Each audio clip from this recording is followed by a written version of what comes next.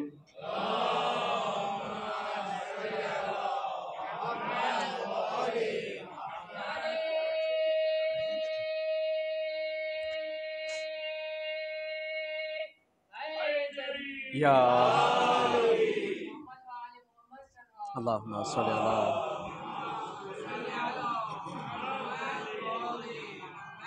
عزیزان گرامی قدر، پانی کو پیا، پانی پی کر کے سیراب ہوا، پھر یہاں پہ بھی امام بلخی سے جدا ہو گئے۔ یہ کہتا ہے کہ پھر اس کے بعد ہم سفر کرتے رہے اور امام سے ہماری ملاقات نہ ہوئی، یہاں تک کہ ہم مکہ پہنچ گئے۔ جب یہ مکہ پہنچے تو اس نے کہا، بلخی کہتے ہیں کہ ہم نے ایک دن، یعنی جو ایام عبادتوں کے چل رہے تھے، مراسم حج کے ایام، اس نے کہا مناسک حج کے ایام میں ہم نے ایک دن امام کو ہم نے دیکھا نصف لیل، آدھی رات میں ہم نے امام کو دیکھا۔ کیا دیکھا؟ کہ آپ نماز کی حالت میں کھڑے ہوئے ہیں، نماز بجا لا رہے ہیں، عبادت میں مصروف ہیں، تسبیح و تحلیل میں، ذکر میں اور خشیت الہی کے ساتھ گریہ و زاری میں مصروف ہیں، محو بکا ہیں۔ اس نے کہا کہ میں نے دیکھا، اور میں بہت، آپ دیکھیں عجیب ہے کہ مکے جیسی زمین اور اتنا طیب و طاہر زمین، وہاں انسان عبادت کرتا ہے، وہاں انسان اعمال بجا لاتا ہے، مگر اس جیسے لوگ حیران ہیں، حیرت زدہ ہیں کہ بھئی آخر یہ کون سا شخص ہے، کون سا انسان ہے جسے ہم اس حالت میں مسلسل دیکھے چلے جا رہے ہیں۔ بہرحال اس نے کہا کہ آدھی رات گزر گئی، ہم نے امام کو عبادت کی حالت میں دیکھا، یہاں تک کہ صبح کا وقت آ گیا۔ امام نے نمازوں کے تسلسل کو صبح کی نماز سے ملایا، اور اس کے بعد تسبیح و تحلیل کے بعد 7 مرتبہ خانہ خدا کا کیا کیا؟ طواف کیا۔ فخرج من مسجد الحرام، اس کے بعد میں طواف کے بعد مسجد حرام سے امام باہر نکل گئے۔ بلکہ کہتا ہے کہ میں بھی پیچھے پیچھے امام کے چل پڑا۔ میں نے دیکھا کہ جب مسجد کے باہر نکل گئے، جب حرم کے باہر نکل گئے، تو باہر ہم نے دیکھا کہ بہت سارے خادم ہیں، بہت سارے غلام ہیں جو امام کے ارد گرد کھڑے ہوئے ہیں، جو امام کے حکم اور ان کے فرمان کے منتظر ہیں۔ اور میں نے دیکھا کہ بہت سارے حاجت مند اور ضرورت مند ہیں کہ جو اپنی حاجتوں کو اور اپنی ضرورتوں کو لے کر کے امام کی بارگاہ میں کھڑے ہوئے ہیں۔ باب الحوائج آخری ٹکڑا روایت کا پڑھ کر کے چھوڑا تھا، اس کے بعد اس واقعے کو پڑھا ہے، اس توجہ کی طرف آئیے گا انشاءاللہ تعالی۔ کیا کہا کہ میں نے دیکھا بہت سارے غلام، بہت سارے لوگ وہاں امام کے ارد گرد کھڑے ہوئے ہیں، نوکر، غلام اور امام سے محبت کرنے والے لوگ جو آپ کے پیروں اور قدموں سے لپٹنا چاہتے ہیں۔ اس نے کہا کہ میں اب تک جو کچھ دیکھا تھا وہ الگ چیز تھی، اب جو یہ دیکھ رہا تھا یہ الگ چیز تھی، اور اس نے میری حیرانگی میں اور زیادہ اضافہ کر دیا تھا کہ آخر ماجرا کیا ہے۔ بہت ساری بھیڑ تھی، بھیڑوں کو چیرتے ہوئے میں وہاں پہنچا تو میں نے ایک قریب کھڑے ہوئے شخص سے پوچھا کہ آخر یہ بتاؤ کہ یہ شخص ہے کون؟ تو اس شخص نے، جب وہ قریب کھڑے ہوئے شخص سے پوچھا کہ یہ کون ہے، تو اس نے کہا کہ موسیٰ بن جعفر بن محمد بن علی ابن الحسین ابن علی ابن ابی طالب ہیں۔ اس کو کہتے ہیں کہ جب شقیق بلخی نے اس جملے کو سنا تو بے ساختہ اس نے کہا کہ جب حیثیت اور جب شخصیت اتنی عظیم ہو تو ایسی عظیم شخصیتوں سے ایسی عظیم کرامتیں اور ایسے عظیم معجزات کیوں کر رونما نہ ہوں۔ ایک صلوات پڑھ دیں محمد و آل محمد پر۔ عزیزان گرامی قدر، جس کی زندگیوں میں اعجاز اور معجزات اور کرامتوں کے تسلسل اس طریقے سے ہوں، اس کی شہادت کے بعد، اس کی وفات کے بعد، اس کی قبر اور اس کے روزے کو کیوں کر تریاک نہ کہا جائے؟ اسی وجہ سے شافعی نے، امام شافعی نے کانا یقول، وہ کہا کرتے تھے اس بات کو، اس کو لکھا ہے کہ کانا شافعی یقول قبر موسیٰ الکاظم التریاک المجرب، حضرت موسیٰ کاظم کی قبر ایسی قبر ہے کہ ایسی جگہ ہے کہ عزیزان گرامی قدر، جس جگہ پر ہر قسم کے درد کا علاج اور ہر قسم کی تکلیف اور درد کا جو ہے وہاں پر علاج و معالجہ اور دوا پائی جاتی ہے۔ یہ شافعی اپنی کتاب کے اندر ذکر کرتا ہے۔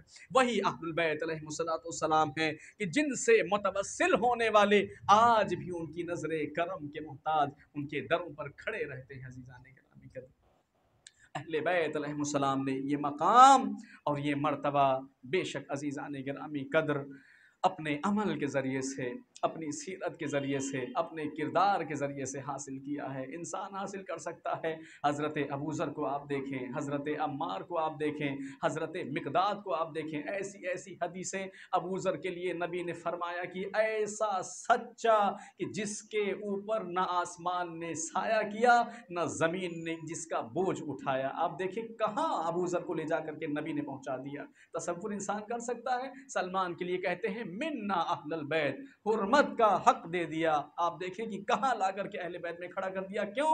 عزیزان گرامی قدر، ان گھروں کی غلامی کی وجہ سے، ان دروں کی غلامی کی وجہ سے ان سیرتوں کو، ان کرداروں کو اپنا آئین اور شعار بنا لیا کہ جن سیرتوں قربانیوں کے لیے اہل بیت علیہ السلام نے اپنی زندگیاں بلکہ اپنی آزادی کو کھویا اور گنوایا ہے۔ آپ دیکھیں زندگی کا سودا موت و شہادت سے کر لینا۔ کبھی انشاءاللہ تعالیٰ اس موضوع کی طرف اشارہ کریں گے عزیزان گرامی قدر کی زندگی ہر کسی کو پسند ہے، انسان زندگی دوست ہوتا ہے، مگر اہل البیت علیہ السلام نے زندگی کی دوستی کو موت و شہادت کے عوض بیچ ڈالا۔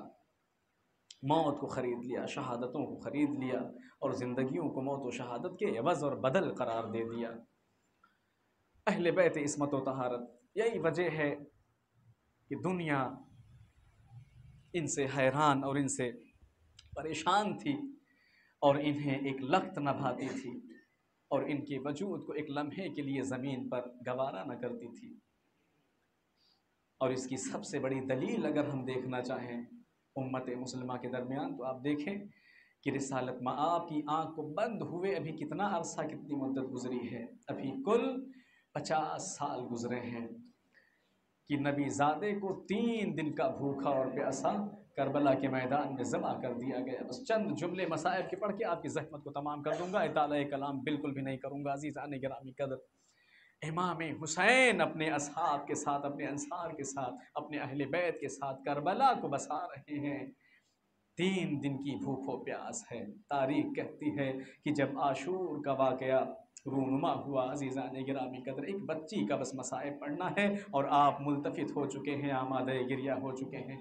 تاریخ کہتی ہے کہ جب حسین آ رہے تھے تو قادسیہ کے مقام پر جناب حر کا جب لشکر انہیں ملا تو انہیں لے کر کے کربلا میں آیا۔ امام حسین کا گھوڑا 2 مقام پر ٹھہرا ہے کہ جب آگے نہیں بڑھا۔ تاریخ کہتی ہے کہ ایک وہ مقام و مرحلہ ہے کہ جب حسین زمین کربلا پر وارد ہو گئے۔ تاریخ کہتی ہے کہ 7 گھوڑوں کو حسین نے بدلا مگر کسی نے بھی اپنا قدم نہ اٹھایا۔ تاریخ کہتی ہے کہ ابھی اسی مرحلے میں امام تھے کہ ایک مرتبہ زمین کربلا سے ایک ہوا چلتی ہے جو گیسوئے امام سے ٹکراتی ہوئی مخدرات عصمت و طہارت کے سروں سے گزرتی ہے۔ محمل سے ایک بی بی کے رونے کی آواز آتی ہے۔ شہزادی زینب کہتی ہے بھیا یہ کیسی زمین ہے؟ جب سے ہم اس زمین پر وارد ہوئے ہیں میرا دل بیٹھا جا رہا ہے، ہوا نے میرے سر سے میری ردا کو اتار دیا۔ اجرکم علی اللہ، خدا کوئی غم نہ دے سوائے غم اہل بیت علیہ السلام کی۔ یہ کیسی زمین ہے کہ ابھی آئے ہوئے کچھ عرصہ نہیں گزرا کہ اس نے میری ردا کو سر سے اتار دیا۔ میں کہوں گا شہزادی امام سے پوچھ رہی ہے، ہاں یہ وہی زمین ہے کہ جس زمین کے اوپر خیمے کو جلایا جائے گا، یہ وہی زمین ہے کہ جس زمین پر ہاتھوں میں ہتھکڑیاں پیروں میں بیڑیاں ڈالی جائیں گی۔ شہزادی یہ وہی زمین ہے کہ جس زمین پر آپ کے سروں سے چادروں کو چھینا جائے گا، یہ وہی زمین ہے جس زمین سے خاندان نبوت و رسالت کی عزت و حرمت کو پامال کیا جائے گا۔ ہاں عزیزان گرامی قدر، یہ وہ مقام تھا کہ جس مقام پر امام حسین کا گھوڑا آگے نہیں بڑھتا ہے۔ بس 2 جملے اور آپ کی زحمت کو تمام کیا۔ تاریخ نے لکھا دوسرا مقام اور مرحلہ عاشور کے دن کا ہے، جب امام حسین اپنے تمام اصحاب، اپنے تمام انصار اور اپنے تمام عزیز و اقربا کی قربانی پیش کر چکے، تو تاریخ کہتی ہے کہ حسین اب خاندان اہل بیت سے رخصتی لینے کے بعد زمین مقتل تک، زمین کربل تک، قتل گاہ تک آنا چاہتے ہیں۔ تاریخ کہتی ہے کہ حسین روانہ ہونا چاہتے ہیں مگر گھوڑا حسین کا آگے نہیں بڑھتا۔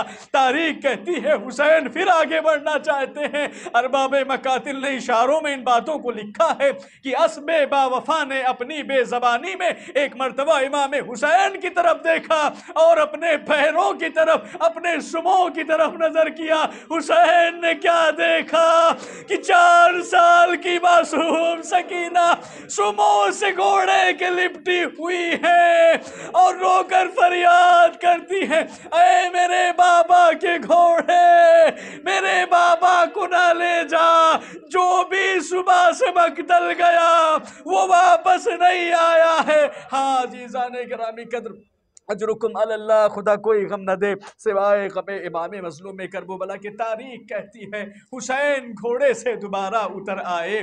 حسین گھوڑے سے اترنے کے بعد جناب سکینہ کے سر پر دستے شفقت پھیر رہے ہیں، مہربانی کے ساتھ، مشقت کے ساتھ۔ ارباب مقاتل نے ان الفاظ کو لکھا ہے کہ امام حسین نے جناب سکینہ سے کہا، چونکہ یہ روایات پائی جاتی ہیں کہ جناب امام حسین نے جناب رباب اور جناب سکینہ کے لیے یہ جملے ارشاد فرمائے تھے کہ مجھے وہ گھر اچھا نہیں لگتا جس میں رباب اور سکینہ نہ ہو۔ ہاں عزیزان گرامی قدر، حسین کی محبت کا اندازہ سکینہ سے اس حد تک لگایا جا سکتا ہے۔ تاریخ کہتی ہے کہ دست شفقت کو پھیرا، ہاتھوں کو سروں کے اوپر پھینک رہے ہیں، اس کے بعد پیشانیوں کو چوم رہے ہیں، اس کے بعد سکینہ کو اپنے کلیجے سے لگایا، بہتے ہوئے اشکوں کو اپنے ہاتھوں سے امام نے صاف کیا۔ امام نے ایک جملہ کہا سکینہ دیکھو میں ابھی زندہ ہوں، جب تک میں زندہ ہوں تب تک تم اپنے اشکوں سے میرے دل کو نہ جلاؤ، کیونکہ تمہاری آنکھوں سے بہتے ہوئے آنسو حسین کے دل کو بہت تکلیف پہنچاتے ہیں۔ میں کہوں گا مولا ابھی تو آپ کی زندگی ہے تو یہ شفقت و مہربانی کے ہاتھ، ہائے آپ کی شہادت کے بعد سکینہ کے سر پر کوئی ہاتھ پھیرنے والا نہ ہوگا۔ ہاں گالوں پر کبھی تماچے مارے جائیں گے، کانوں سے کبھی گوشوارے چھینے جائیں گے، آگ دامن میں لگا دی جائے گی۔ ہاں عزیزان گرامی قدر، حسین نے سکینہ سے رخصتی لیا۔ تاریخ کہتی ہے کہ شہادت امام حسین کے بعد اس قافلے کو اسیر کیا گیا، اس قافلے کو بے مکنا و چادر شہر بہ شہر کریا بہ کریا پھرایا گیا۔ تاریخ کہتی ہے کہ جب اہل بیت شام کی زمین پر پہنچ گئے تو انہیں یزید کے محضر میں پیش کیا گیا، اس کی خدمت میں ان کو پکڑ کر لایا گیا۔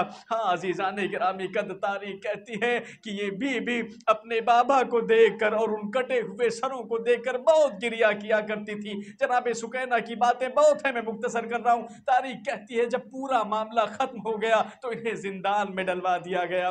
جناب سکینہ کے لیے بھی ایک زندان قرار دیا گیا تھا کہ جو نہایت ظلمت اور نہایت تاریک زندان تھا۔ عزیزان گرامی قدر، تاریخ کہتی ہے کہ ایک دن جناب سکینہ نے خواب دیکھا اور خواب دیکھنے کے بعد جب بیدار ہوئی تو بے ساختہ گریہ کرتی رہی۔ لحوف نے اس خواب کو بہت طولانی لکھا ہے، وقت نہیں ہے پڑھنے کا، بس آخری بات پڑھ کے ختم کر رہا ہوں۔ تاریخ کہتی ہے کہ شہزادی بہت گریہ کرتی ہیں، چپ نہیں ہوتی ہیں۔ ایک مرتبہ جب یہ خبر یزید کے پاس پہنچائی گئی تو اس نے کہا کہ کیا بات ہے، یہ کیسا شور و شرابہ ہے؟ اس سے کہا گیا کہ حسین کی بچی ہے، نہ جانے کیا ہوا ہے کہ بہت عرصے سے بہت گریہ اور فغا کر رہی ہے۔ تاریخ کہتی ہے کہ عزیزان گرامی قدر، جناب سکینہ کو طلب کیا گیا اور جناب سکینہ کو طلب کرنے کے بعد یزید نے پوچھا یہ بتا کہ تیرے رونے کا سبب کیا ہے؟ شہزادی نے اپنی تمام باتوں کو مختصر کیا۔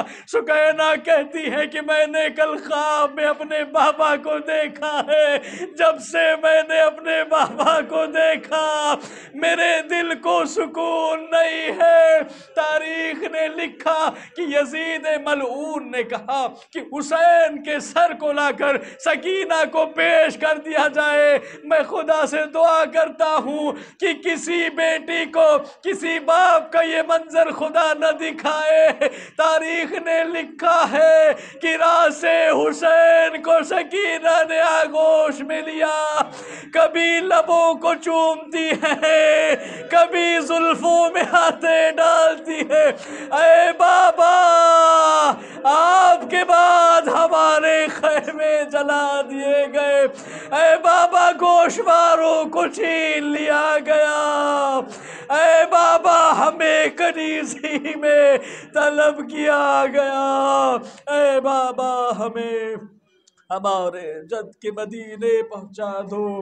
فبکت وماتت علی راس ابیہا سیعلم الذین ظلموا ای منقلب ینقلبون ولعنۃ الدائمۃ الباقیۃ علی اعدائہم اجمعین۔